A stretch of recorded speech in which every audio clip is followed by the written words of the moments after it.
Hey guys, welcome back to my channel, Bottom of a Stairwell here, coming to you today to do my January wrap-up.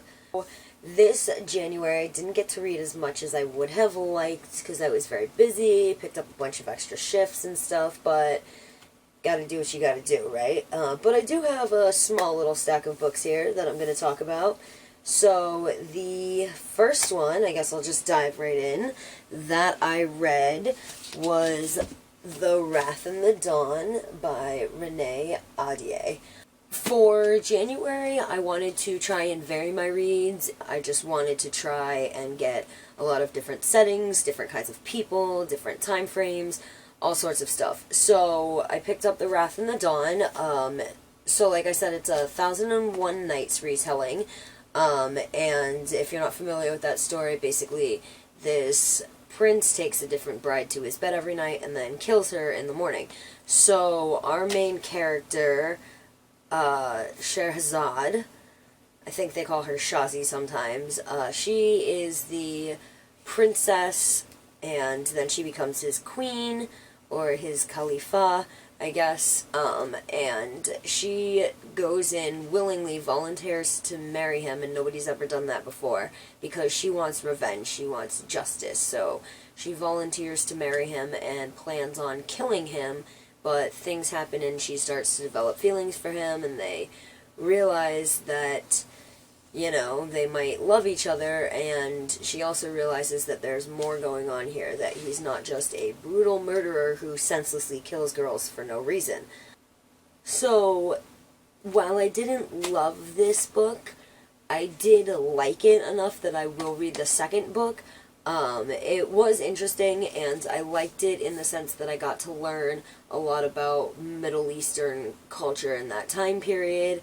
There's a lot of, like, she talks about food a lot in this book, like, really goes into detail about what they're eating, but I liked that. I thought that was kind of neat, and I liked learning about the, like, monarchy structure and, you know, the different terms for things and the weapons that they use, and, you know, just the things like that, the little details that I wouldn't necessarily have known about had I not read this book. So I liked it for that reason, but I guess I just kind of found the story a little lacking. But I'm still going to read the second one because I do want to know how this pans out.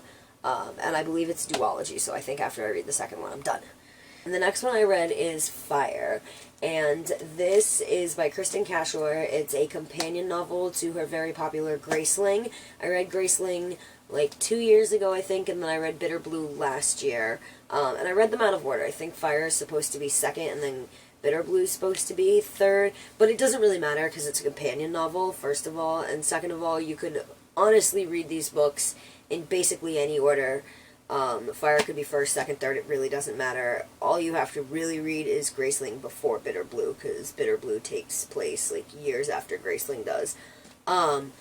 But, so, it's a high fantasy set in an alternate world, and basically the premise of Graceling is that these people have what's called graces, which means they're exceptional at one particular thing.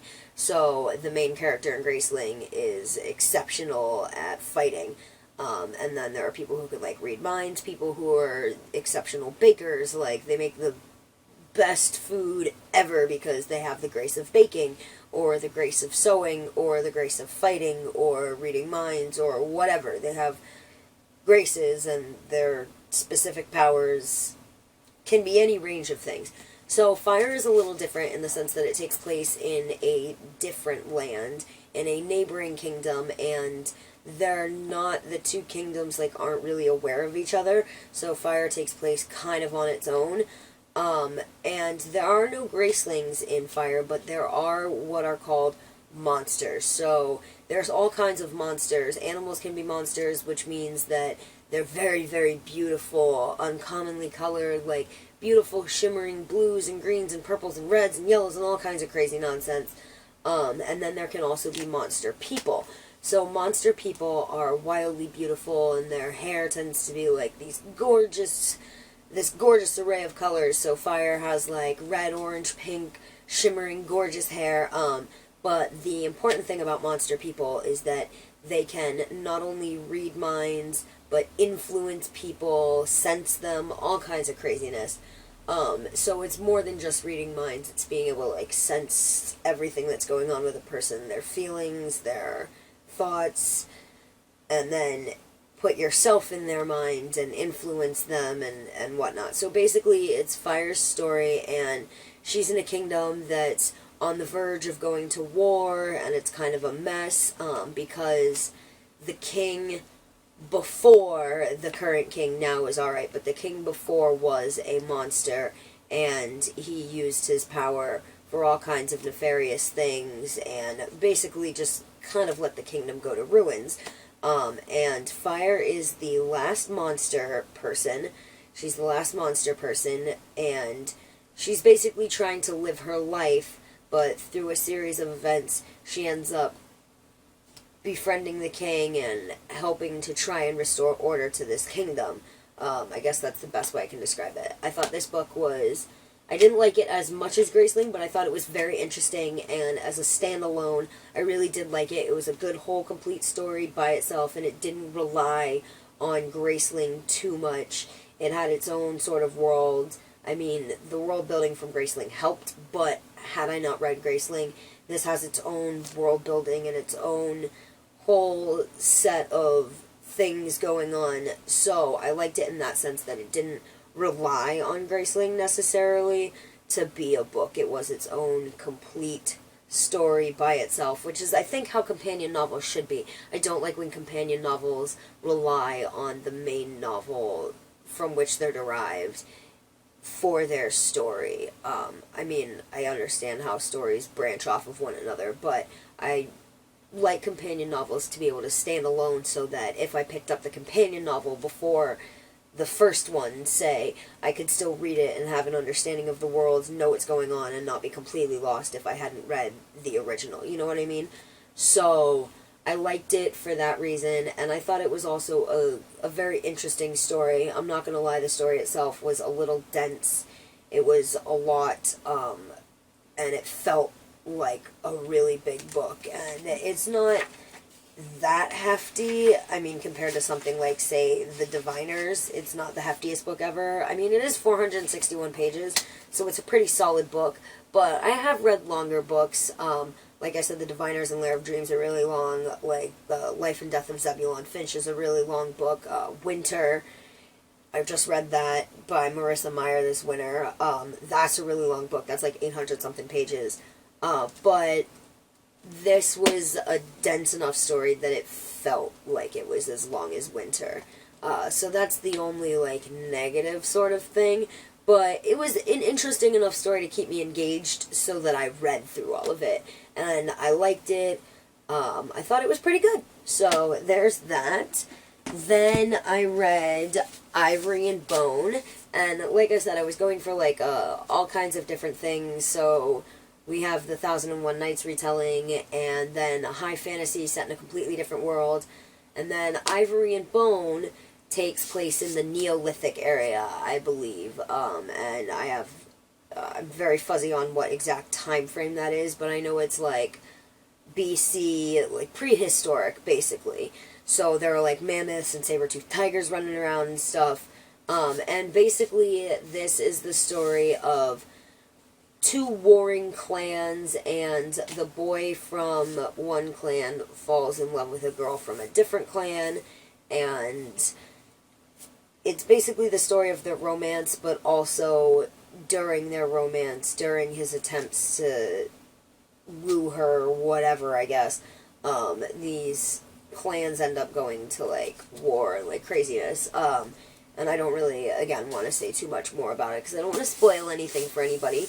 But I liked it alright. It was good. Again, I didn't love it, but it wasn't bad. It just, I felt like there wasn't a ton of plot. Like, I feel like there could have been more of a story, and it felt a little slow to me. But, I mean, I'm gonna read the second one. Julie Eshbaugh, she writes well, and I really like the prehistory idea. It's definitely for historical fiction, it's definitely the earliest time period I've ever read, hands down, no question. You know, because most of the historical fiction that I've read has been like medieval times or Victorian era or Edwardian era or something like that. So this is definitely the earliest period of time that I've ever read, hands down. And I really liked that it was set in that time frame. I thought that was really interesting. But unfortunately, at least personally to me, that was about the most interesting thing about this book. Everything else felt a little slow and a little like, where's the plot? What's going on here? Is anything going on here? Also, I will say the narration was a little strange to me. It took a little while to get used to because it's first person, but it's narrated to you.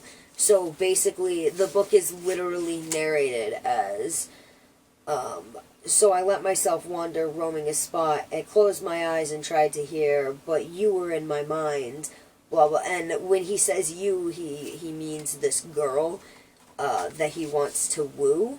So that was a little different, and eventually I got used to it, but I don't know that I necessarily liked that. But, like I said, I did like it enough that I'm going to read the second book. Also, I read Red Queen in the beginning of the month. So Red Queen is a fantasy, but it's not set in, like, traditional medieval-ish fantasy times because they do have some modern technology, like cameras and stuff. That aspect is a little weird, but I liked it. So basically, anyway, Red Queen is about this girl, and she is a red because her blood is red, and so there are reds and silvers. Silvers have silver blood, and they also have magical powers, and they are the ruling class. And reds are the, like, just commoner people who generally live in slums and have to work their whole lives, etc., and they're the ones that get conscripted to go to the wars, and they're normal, they don't have any powers, so the silvers rule because they have powers, and they can oppress the reds. So there's a red girl, and through a series of events, she finds out that she has powers. Now, she's not silver, she's a red, but she has magical powers like the silvers. So they decide that they're going to pass her off as a long-lost silver who is just recently found because they don't want anyone to know that somebody who's not silver has magical powers. But having lived as a red her entire life, she doesn't care for the injustice of them ruling and making everybody else to suffer and go without. So she continues to fight to try and change the status quo, basically. And the story is basically her life at court and trying to fit in with these people, but fly enough under the radar and not be noticed enough that she can go along with this lie that she is a long-lost one of them because, you know, death is around every corner should her lie become exposed. So it's interesting to watch her deal with that, but also be a strong, independent heroine who tries to change the way the world is and works with this rebel group to try and overthrow the silver aristocracy. I really, really liked it. I thought it was awesome. To some degree, actually, it reminds me a little of Avatar, The Last Airbender. You know, because people can bend water, and in this, there are people who can control water, or can control metal, or can control an array of different elements, fire, etc. I thought it was really interesting. And I really, really liked it. It moved at a really good fast pace. It was phenomenal. So, I'm also reading the second one, Glass Sword, and still it's not in its dust cover because I'm currently reading it. I really just like the way Victoria Aveyard writes. These books are interesting. They're full of action, and I'm really enjoying reading them. This is definitely one of the best books that I've read so far this year. Now, granted, I haven't read a lot, but I think of all the books that they've read this year so far, or this month anyway, I like this one the best. So I'm hoping, I'm about halfway done with Glass Sword. I'm hoping that it holds up to how much I loved Red Queen. And I definitely want to finish them in time for King's Cage, which I believe either just came out or is coming out soon. I'm very excited about that. So, there's those. So, I also read Shadow Shaper by Danielle Jose Older, and I'm very glad I got to read this because last year, a couple months ago, I want to say September or August or something around there, I actually got to go to Boston Teen Book Festival and get a bunch of books signed and meet the authors, and this is one of the books I had signed. And I always feel really bad when I get books signed, and I'm just sitting there like, I haven't read your book yet, I'm sorry, like, don't. I feel so bad, because I want to talk to the authors about their books and tell them how much I love them, but if I haven't read them, can't really do that. So I was really happy that I got to read this. And this is about a Puerto Rican girl who lives in, I want to say Brooklyn, Brooklyn. And she finds out that she is what's called a shadow shaper. So basically she can take spirits and to put them into art and make the art come to life and like fight for her and stuff, which is super awesome. So she gets into this whole like mess because she just found out that she has this ability and she never knew her whole life. You know, no one in her family ever told her. And then she has to fight and, you know, try and save the shadow shapers. And it was a really good book. I really like this. It is a somewhat short read, but it is, let's see, like almost 300 pages, not quite. But for being somewhat on the shorter end, it doesn't feel short. It doesn't feel lacking. It doesn't feel like it was rushed or hurried in any way. And I really, really liked it. And on the diversity scale, it's got people of color, which is fucking awesome.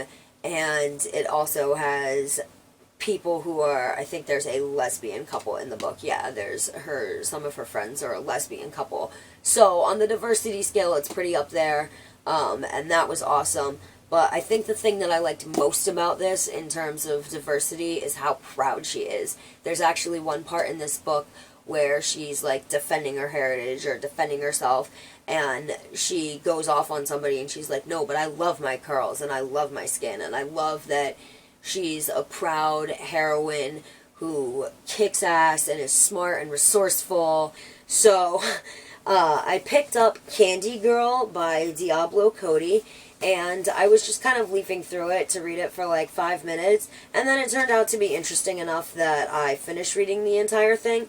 So this is Candy Girl, A Year in the Life of an Unlikely Stripper, and this is a memoir about, obviously, a woman who stripped for a year. So it's basically just like her adventures and her talking about different clubs she worked at, what kind of people she stripped for, the other strippers that she saw, and I actually did find it really interesting. But the thing about memoirs, for me anyway, and my sister said something to this effect, and I think she pretty much summed it up perfectly. Like, once you've kind of read one memoir, you've sort of read them all. Like, basically, like, oh, it's your life, and you did some stuff. Okay, cool. I liked it, but it also just kind of reaffirmed for me, like, this is why I read fiction. Not that they weren't interesting stories, and not that she's not a phenomenal writer, because she is. It's a very entertaining, witty, well-written book. It's really good, and there's some stuff that she says in there that will just have you cracking up. She's definitely a really great writer, and she wrote her memoir very well. I guess I'm just not really a memoir person, you know? I like to read phenomenal stories about things that don't happen in our ordinary worlds, like, you know, overthrowing kings and queens and making your art come alive with ancestral spirits, more than I like, okay, this is the stuff that you really did. But for what it was, I will say, if you like memoirs, it was really good. It was funny. It was definitely highly entertaining and informative, actually, in case you've ever wondered what goes on behind the scenes at strip clubs and what it's really like to do that. So that was Candy Girl. I think it took me all of like a day and a half to read. It was a really quick read. But like I said, it was good for what it is. So if you're into memoirs, definitely give that a read. And so that's it for this month. 2, 4, 6, 7 books. Not a ton. Like I said, I would have liked to read more, but what are you gonna do? Alright, so the last thing we're going to do here is I have a surprise for you guys, it is a giveaway. I am giving away this copy of Red Queen right here. So, I am running this giveaway for a month after I post this video. Whenever this video goes up, 1 month, 30 days afterwards, I will be ending this giveaway. So I'll leave all the information down in the description box so you have a specific date written out, like, in date form. And so you know all the rules and details and stuff. To enter, all you have to do is subscribe to my channel, and then also leave a comment down below. And in your comment, please don't just say, enter me.